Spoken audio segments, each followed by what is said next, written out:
72 గంటల్లోనే ఫోన్లోని అద్భుతమైన జ్యోతిష్య పరిష్కారం చూపిస్తారు. నమ్మండి, నమ్మకపోండి, ఇది నిజం. శ్మశాన కాళి రుద్ర చౌడీదేవి ఆరాధకులు నంబర్ 1 వశీకరణ స్పెషలిస్ట్. గురూజీ మనిషి పుట్టుక నుండి చనిపోయే వరకు వచ్చే అన్ని క్లిష్టమైన సమస్యలకు పరిష్కారం ఇక్కడ లభిస్తుంది. విద్య, ఉద్యోగం, వ్యవహారం, స్త్రీ ప్రేమ, పెళ్లి, సంతానం, స్త్రీ పురుష వశీకరణం, భూవశం, భార్యాభర్తల కలహాలు, కోర్టు సమస్యలు, విడాకుల సమస్యలు, చేతబడి, అప్పుల బాధ, ఇంకా మీకు ఎలాంటి సమస్యలు ఉన్నా 72 గంటల్లోనే శాశ్వత ఓం నమః శివాయ. ఓం నమో నారాయణాయ. కర్మ నివారణ కాళభైరవాయ నమో నమః. ఓం కాళకాలాయ విద్మహే కాళాతీతాయ ధీమహి తన్నో నరదృష్టి నివారణ కాళభైరవ ప్రచోదయాత్. హరి ఓం. ఓం మహాదేవ్యై చ విద్మహే విష్ణుపత్నీ చ ధీమహి తన్నో మహాలక్ష్మి ప్రచోదయాత్. హరి ఓం. మా ఛానల్కి స్వాగతం. చూస్తున్న వీక్షకులకు, ప్రేక్షకులకు, ప్రియ కాల భైరవ భగవద్బంధులకి స్వాగతం పలుకుతూ మమ్మల్ని ఎంతగానో ఆదరిస్తూ ఉండబడినటువంటి ప్రియ సోదరీమణులకు అందరికీ కూడా వరలక్ష్మీదేవి అమ్మవారి యొక్క శుభాకాంక్షలు, ఆశీస్సులు. శ్రావణ మాసంలో అందరికీ శుభాలను, జయాలను, ఐశ్వర్యాలను ప్రసాదించాలని, విద్యార్థులకు విద్యాలక్ష్మిగా, ఉద్యోగస్తులకు ఉద్యోగలక్ష్మిగా, వ్యాపారస్తులకు వ్యాపారలక్ష్మిగా, ఐశ్వర్యవంతులకు ఐశ్వర్యలక్ష్మిగా ప్రసాదించాలని మనసారా కోరుకుంటూ ఆశీర్వచనం. 1/8/2025 నుండి 15/8/2025 వరకు పుట్టినటువంటి వారందరూ కూడా ముందస్తుగా జన్మదిన శుభాకాంక్షలు. గతంలో వివాహం చేసుకున్న వారికి వివాహ వార్షికోత్సవ శుభాకాంక్షలు. ద్వాదశ రాశుల్లో గ్రహ గమనాల్ని ఓసారి వీక్షింపచేద్దాం. మిథున రాశిలో 12 సంవత్సరముల తర్వాత గురువు మరియు శుక్ర భగవానుడు సంయోగ సంచార స్థితి. కర్కాటక రాశిలో రవి బుధ సంచార స్థితి, బుధాదిత్య రాజయోగము. సింహరాశిలో కేతు సంచార స్థితి, కన్యరాశిలో కేతు సంచార స్థితి, కుంభరాశిలో రాహు సంచార స్థితి, మీనరాశిలో శని భగవానుని వక్రగమన సంచార స్థితితో ద్వాదశ రాశుల్లో గ్రహ గమనాలు ఈ విధంగా ఉన్నాయి.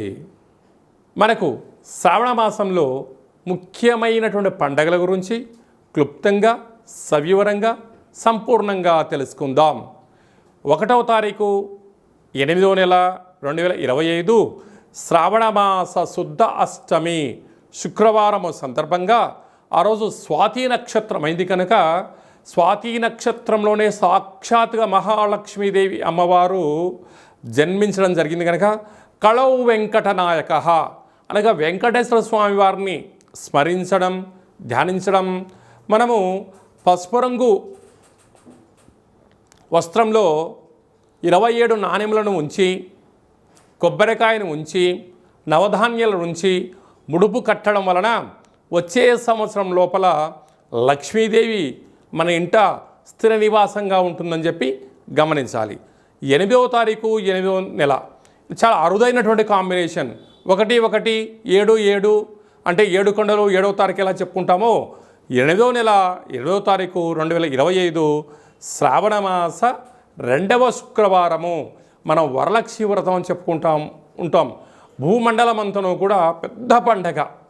మనం ఏ రోజు అమ్మవారిని స్మరించినా, ధ్యానించకపోయినా ఆ వరలక్ష్మి వ్రతం రోజున గృహంని శుద్ధి పెట్టుకొని, ఇంటి సింహద్వారానికి మామిడాకులను ఏర్పాటు చేసుకొని, లక్ష్మీదేవి అమ్మవారిని ఇంటికి ముగ్గుతో స్వాగతం పలికి, యథాశక్తిగా లక్ష్మీదేవి అమ్మవారిని పారిజాత పుష్పాల చేత కానీ, మల్లె పుష్పాలతో కానీ, విరజాజులతో కానీ, చామంతులతో కానీ, ఇంకొంచెం శక్తి కలిగినటువంటి భక్తులు వెండి పుష్పాలతో కానీ, ఇంకొంచెం శక్తి కలిగిన భక్తులు బంగారు పుష్పాలతో అర్చన చేయడం వలన లక్ష్మీదేవి అమ్మవారి యొక్క కృప కటాక్ష వీక్షణ వారికి కలుగుతుంది.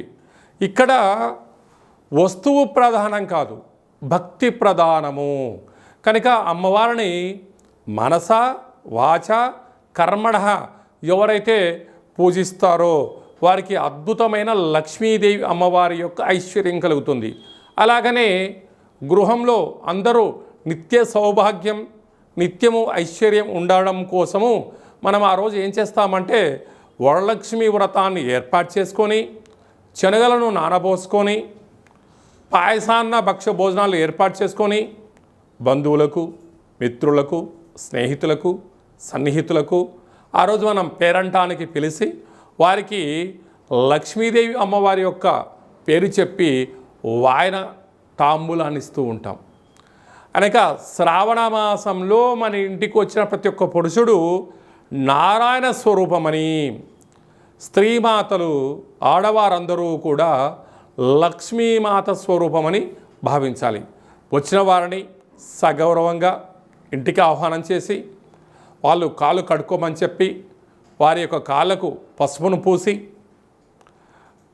వారికి కంఠం దగ్గర గంధపు చుక్కను పెట్టి చేతికి కంకణాన్ని కట్టి వారి చేత మనస్ఫూర్తిగా అమ్మవారికి ఒక మంగళహారతి ఇప్పించి యథాశక్తిగా మనకి ఏది శక్తి కలిగితే భగవంతుడికి ఫలం, పత్రం, పుష్పం, తోయం అన్నట్లుగా యథాశక్తిగా వారికి మనము వాయన తాంబూలాన్ని ఇవ్వగలిగినట్లయితే వారు మనస్ఫూర్తిగా తీసుకొని దీర్ఘాయుష్మాన్ భవ, దీర్ఘసుమంగళీ భవ, శీఘ్రమేవ పుత్రికా ప్రాప్తిరస్తు, అఖండ రాజయోగ ప్రాప్తిరస్తు అని చెప్పి పెద్దవారు ఏది ఆశీర్వదిస్తే ఆ ఇంటి యొక్క గృహిణికి, యజమానికి విజయం కలుగుతుంది. ఇక్కడ మనకు విశేషం ఏమిటయ్యా అంటే లక్ష్మీదేవి అమ్మవారి దగ్గరికి ఒక రాజు వెళ్ళి పూజ చేశాడు అనుకోండి, రాజేంద్ర నరేంద్రుడిలాగా ఆశీర్వచనం ఇస్తుంది. అంటే వచ్చినవాడెవరు? రాజు. పరిపాలన చేసే యోగ్యత, శక్తి కోసము రాజరాజేశ్వరి స్వరూపంగా ఆశీర్వచనం ఇస్తుంది. ఒక చిన్నపిల్లలు వెళ్ళి దండం పెట్టుకున్నారు, విద్యాలక్ష్మిగా ఆశీర్వచనం ఇస్తుంది. వ్యాపారస్తుడు వెళ్ళాడు, ఆకర్షణ లక్ష్మీ గణపతిగా ఆశీర్వచనం ఇస్తుంది. అంటే వెళ్ళిన వ్యక్తి యొక్క స్థితిని బట్టి ఆ అమ్మ మనల్ని కాపాడుతుంది. కనుక మన ఇంటికి గృహానికి వచ్చిన వారందరినీ కూడా మనము ఎంత చిత్తశుద్ధితో గౌరవిస్తామో వారి యొక్క మనసులోంచి వచ్చే ఒక ప్రతి మాట వీళ్ళు మాట్లాడుతున్న మాట కాదు, సాక్షాత్తుగా వైకుంఠంలో ఉండబడినటువంటి లక్ష్మీమాతనే వీరిని వీరి యొక్క మనసులో దూరి వీరి యొక్కతో ఆశీర్వదింపచేస్తుంది అని చెప్పి మనం గమనించగలగాలి. ఈ విధంగా మనము లక్ష్మీదేవి అమ్మవారిని స్వాగతం పలుకుతూ అమ్మవారి యొక్క సేవ ఎవరైతే చేస్తామో వారందరికీ కృప కటాక్ష వీక్షణ అందరికీ కూడా ప్రసరించాలని కోరుకుందాం. ఇంకొంచెం శక్తి కలిగింది అనుకుందాం. ఇంటి యొక్క గృహిణి, యజమాని ఎంత బరువు అయితే ఉంటారో అంత బరువు కలిగినటువంటి లక్ష్మీ నాణ్యములను, రూపాయి బిళ్ళలను తులాభారం చేసుకొని భక్తులకు ప్రసాదంగా పంచగలిగినట్లయితే రాబోయేటువంటి 7 తరాల వరకు ధనానికి, ధాన్యానికి, ఐశ్వర్యానికి లోటు ఉండదని చెప్పి గమనించాలి. అందుకే కళవు వెంకటనాయక అనగా వెంకటేశ్వర స్వామి వారి దగ్గరికి వెళ్ళిన వారికి రూపాయి బిళ్ళలతో తులాభారం చేస్తూ ఉంటారు. మధుర వెళ్ళిన వారు వెన్నతో తులాభారం చేస్తూ ఉంటారు. మనకు తెలంగాణ రాష్ట్రంలో సమ్మక్క సారక్క దేవాలయం దగ్గరికి వెళ్ళిన వారు బెల్లంతో తులాభారం చేస్తూ ఉంటారు. ఎందుకయ్యా అనగా ఆ తులాభారాన్ని చేయడం వల్ల వారు ఎంత బరువు అయితే ఉంటారో అంత బరువు కలిగిన పదార్థాన్ని దాన ధర్మము చేయడం వలన ఐశ్వర్యము, ఆనందము, యోగము, రాజయోగము ఆ అమ్మవారు మనకు ప్రసాదిస్తుంది.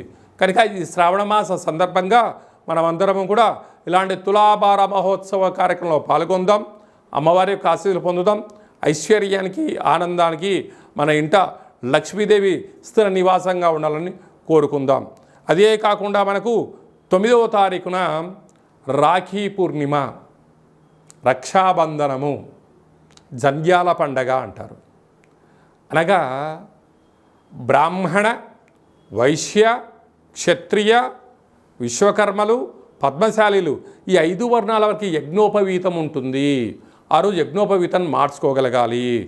తల్లిని మించిన దైవము లేదు, గాయత్రి మంత్రాన్ని మించినటువంటి మంత్రము లేదు, సుదర్శన యంత్రాన్ని మించిన యంత్రము లేదు అని చెప్పి మనకు వేదం చెప్తుంది. కనుక నువ్వు ఏ రోజు ఏం చేసినా చేయకపోయినా ఈ శ్రావణమాస పూర్ణిమ సందర్భంగా యజ్ఞోపవీత ధారణ చేసి కనీసం ఒక 108 సార్లు, కుదరలేదు కనీసం 27 సార్లు గాయత్రి మంత్రాన్ని ఓం భూర్భువత్స్వః తత్స్వవితుర్వరేణ్యం భర్గో దేవస్య ధీమహి ధియో యో నః ప్రచోదయాత్ అనేటువంటి మంత్రాన్ని ప్రాతకాలము, మధ్యాహ్నము, సాయం సంధ్య గావిత్రి, సావిత్రి, మహాసరస్వతి అంటే అమ్మవారు ఈ 3 రూపాల్లో ఉంటూ మనల్ని కాపాడుతూ ఉంటుంది. అయితే బ్రాహ్మణులకు ఎవరైనా దండం పెడితే దీర్ఘాయుష్మాన్ భవ, దీర్ఘసుమంగళీ భవ అని ఆశీర్వదిస్తుంటారు. అంటే అది ఎక్కడి నుంచి వస్తుంది? గాయత్రి మాత వాళ్ళను రక్షిస్తుంది. వైశ్యుల అంటే కోమటలు వైశ్యాసు దగ్గరికి వెళ్ళి మనము నమస్కారం పెట్టామనండి, వాసవి మాత దేవ్యై నమో నమః అంటారు. అంటే వాసవి మాత వాళ్ళను చల్లగా ఆశీర్వదించడం వలన, వాళ్ళు త్రాసు తక్కడను పూచడం వల్ల వాళ్ళు అపార కుబేర సంపన్నులు అవుతారు. విశ్వకర్మలు ఉంటారు, వారు శిల్పాలను చెప్తూ ఉంటారు, వడ్రంగి పనులు కార్యకలాపాలు చేస్తూ ఉంటారు. అంటే సృష్టికి ప్రతి సృష్టి చేసే శక్తి విశ్వకర్మలకు ఉంటుంది. అందుకే అంత కృష్ణ పరమాత్ముడు కూడా అక్కడ సంపూర్ణమైనటువంటి ద్వాపర యుగమంతను కూడా ఒక మాయా ప్రపంచాన్ని సృష్టించాడని చెప్పడం జరుగుతుంటుంది. వారు ఈ మంత్రాన్ని ఉచ్చరింపజేయడం వలన వారు చేస్తున్న పనులలో నైపుణ్యత పెరుగుతుందని చెప్పి గమనించాలి. అలాగనే పద్మశాలీసు వారు లేకపోతే దేవతలకు, మనుషులకు వస్త్రధారణ లేదు. కనుక వారు మంచి వస్త్రాలు నేచి వారు మనకు మంచి వస్త్రాలు అందజేయగలగాలంటే వారు ఈ 5 వర్ణాల వాళ్ళు యజ్ఞోపవీతం ధరింపచేయాలని చెప్పి తప్పక గుర్తుపెట్టుకోవాలి. అలాగనే మనము శ్రావణమాస పూర్ణిమ, రాఖీ పూర్ణిమ అనగానే సోదరుడికి సోదరి, అటు అక్క కానీ ఇటు చెల్లెలు కానీ వీరు వెళ్ళి వారి యొక్క యోగక్షేమాలు కనుక్కొని అన్నకు రక్షాబంధనము కట్టడం వలన ఆ అన్నా చెల్లెల యొక్క బంధము, మైత్రి ఆజన్మాంతం ఉంటుంది. చూడండి, మనం అమ్మ అంటాం అంటే 2 పెదాలు కలుస్తాయి, నాన్న అంటాం 2 పెదాలు విడిపోతాయి. కానీ అన్న అనగానే అమ్మలో సగభాగం, నాన్నలో సగభాగం. అంటే అమ్మలో సగభాగం, నాన్నలో సగభాగం. అలాంటి సోదరుడికి సోదరీమణులు వెళ్ళి రక్షాబంధనాన్ని కట్టి వారి యొక్క ఆశీర్వచనం తీసుకొని వారి నోటిని తీపి చేయడం వలన వారు ఆజన్మాంతంగా బావమరిది బతుకు కోరుతాడు అని చెప్పి మనకు ధర్మాలు చెప్తూ ఉంటాయి. ఏదన్నా వ్యాపారాలు చేసేటప్పుడు, ఏదన్నా ఆలోచనలు చేసేటప్పుడు సొంత తమ్ములను కూడా పక్కన పెట్టి బావమరిదిని పక్కన పెట్టుకోమని చెప్పి పెద్దవాడు చెప్తూ ఉంటారు. ఎందుకనగా తన చెల్లెలి క్షేమాన్ని తన అన్న కోరుకుంటాడు, భావక్షేమాన్ని బావమరిది కోరుకుంటాడు. కనుక ఇలాంటి రక్షాబంధనము రోజునన్నా కనీసం అండదమ్ముళ్ళు, అక్కా చెల్లెలు కలిసి ఒక వేడుకగా చేసుకునే ప్రయత్నం చేయగలగాలి. అంటే 64,000 జీవరాశులలో అత్యుత్తమైన మానవ జన్మ. ఈ జన్మలో తెలుసో తెలియకో ఒక తల్లి గర్భం నుంచి మనం అందరం బయటకు వచ్చాం. కనుక ఆ రక్త సంబంధము అనేటువంటిది ఇలాంటి రోజులలోనైనా కలిసి అన్నక్షేమ కార్యక్రమాలు, సోదరి యోగక్షేమాలు, ఒకరినొకరు ఉభయ కుశలోపరి అని తెలియచేయడం కోసమే మన సనాతన హిందూ ధర్మం పెట్టింది. చూడండి, మన సనాతన ధర్మంలో ఎంతటి గొప్పతనం ఉందో. మనకు నాగల చవితి రోజు పుట్టలో పాలు పోస్తాం, భూమాతకు పూజ చేస్తాం. అలాగనే వృషభాలకు పూజ చేస్తాం, అంటే జంతువులకు పూజ చేస్తాం. సోదరీమణులకు శ్రావణ మాసంలో వసుదైక కుటుంబము అనగా అందరం కలిపి ఒక చోట చేసుకొని వేడుకను చేసుకుంటాం. అందుకే మన సనాతన సాంప్రదాయానికి అంత పెద్ద గొప్ప విలువలు, అంత పెద్ద ఐశ్వర్య జీవన విధానం ఉంటుంది. కనుక చిన్న చిన్న పొరపాట్లు ఇట అండదమ్ముళ్ళు చేయొచ్చు, అక్కా చెల్లెలు చేయొచ్చు. కానీ ఇలాంటి శుభ సందర్భంలోనైనా వాటన్నిటినీ మర్చిపోయి కలుపుకొని ప్రయాణం చేయగలిగితే తల్లి తండ్రి ఉండబడిన వారు నా పిల్లలు కలిసి ఉంటున్నారు అని చెప్పి తల్లిదండ్రులు ఎంతో ఆనందపడతారు.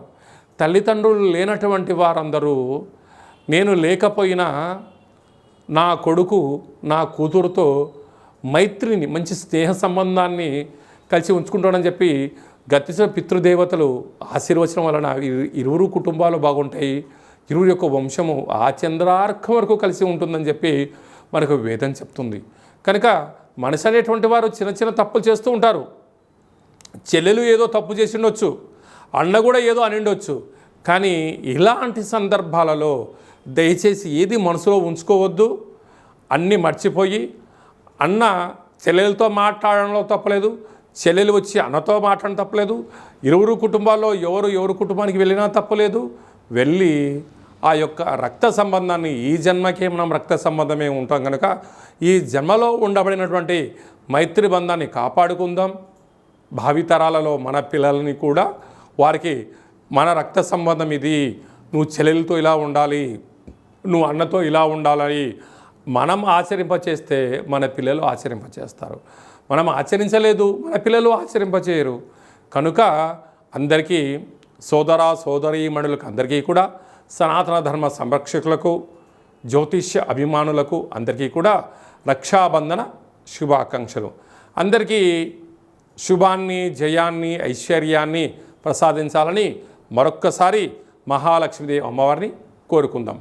ఇంకనూ మనము శ్రావణ మాసంలో విజయాన్ని సాధించగలగాలి అన్నట్లయితే మనకు శ్రావణ మాసంలో శుక్రవారం రోజున ఉతికిన వస్త్రాలు ధరింపజేయడం, ఇంట్లో మనము లక్ష్మీదేవి అమ్మవారికి పూజ చేయడం, సంపూర్ణమైన ఐశ్వర్య జీవనాన్ని పొందడం, మనకు ఏది కలిగితే అది శక్త్యానుసారంగా వాయనాన్ని తాంబూలం ఇవ్వడం, స్త్రీమాతకు ఒక మంచి విస్తర వేసి భోజనాన్ని ఏర్పాటు చేయడం, పసిపిల్లలకు చిన్న చాక్లెట్ల లాంటివి ఏర్పాటు చేయగలిగినట్లయితే జాతకంలో ఉండబడినటువంటి గ్రహదోషం తొలగి ఐశ్వర్యం కలుగుతుందని చెప్పి కూడా మీరు గమనించగలగాలి.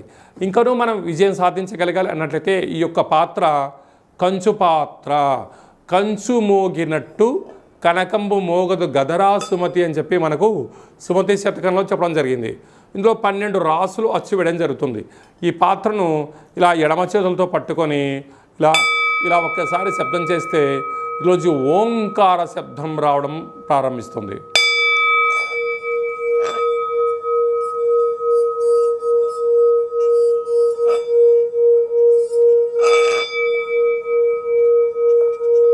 ఇలా శబ్ద తరంగాల్ని ఏర్పాటు చేయడం వలన ఉదయము సాయంత్రము మనము పూజ చేసిన తదనంతరము గృహంలో మనం ఇలా ఓంకార శబ్దాన్ని సృష్టించడం వలన గ్రామంలో, దేశంలో సంచరించేటువంటి లక్ష్మీదేవి గళ్ళుమంటూ మన ఇంట్లోకి రావడం, మన ఇంట్లో ఉండబడినటువంటి జ్యేష్ఠాదేవి బయటికి వెళ్ళిపోవడం జరుగుతుందని చెప్పి కూడా గమనించాలి.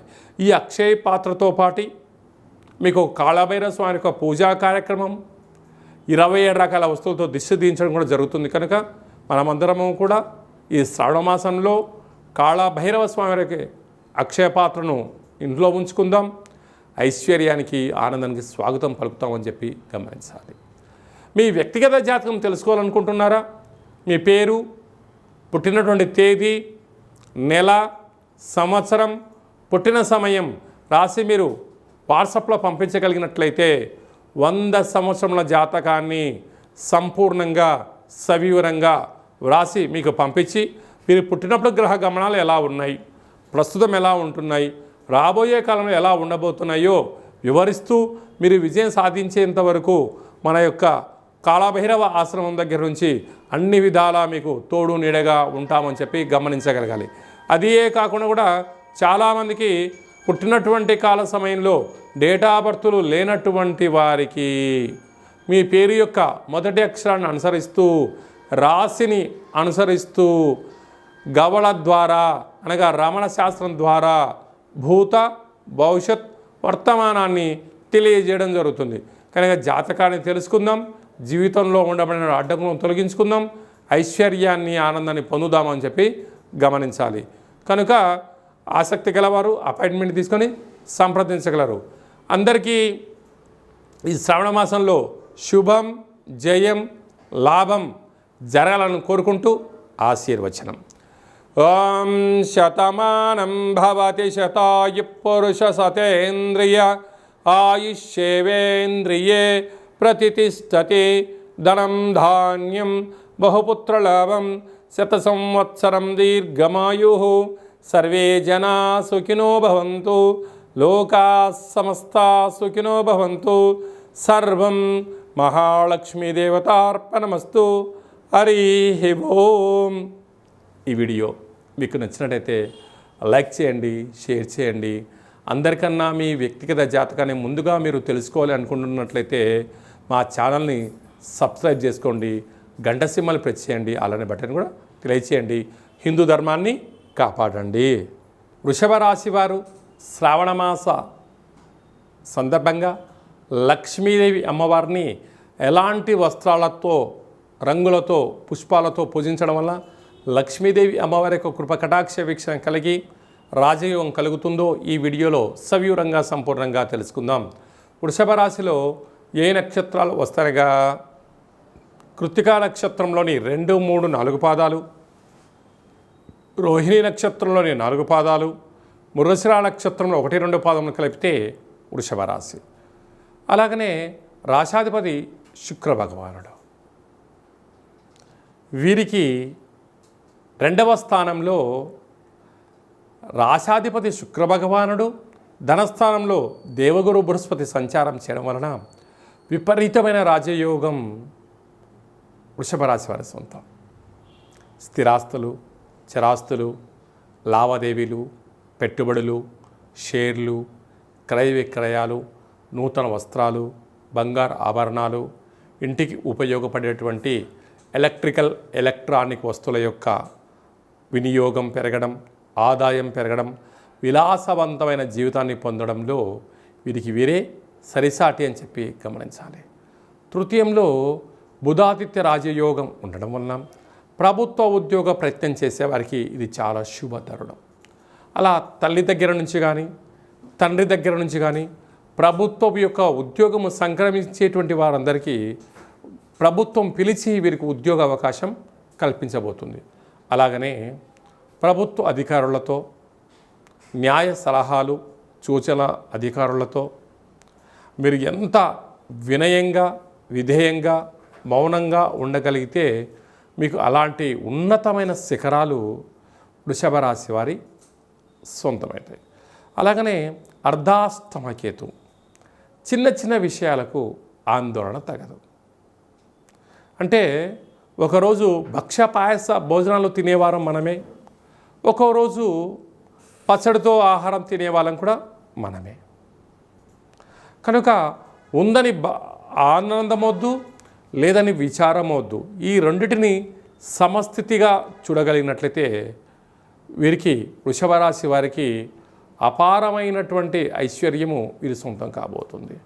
సంతాన స్థానంలో కుజభగవానుడు సంచారం చేయడం వలన నూతనంగా వివాహమైన వారికి పుత్రిక సంతాన యోగం, పిల్లల యొక్క చదువులు, అభివృద్ధిలో అన్నింటా విజయం వృషభ రాశి వారికి సొంతం.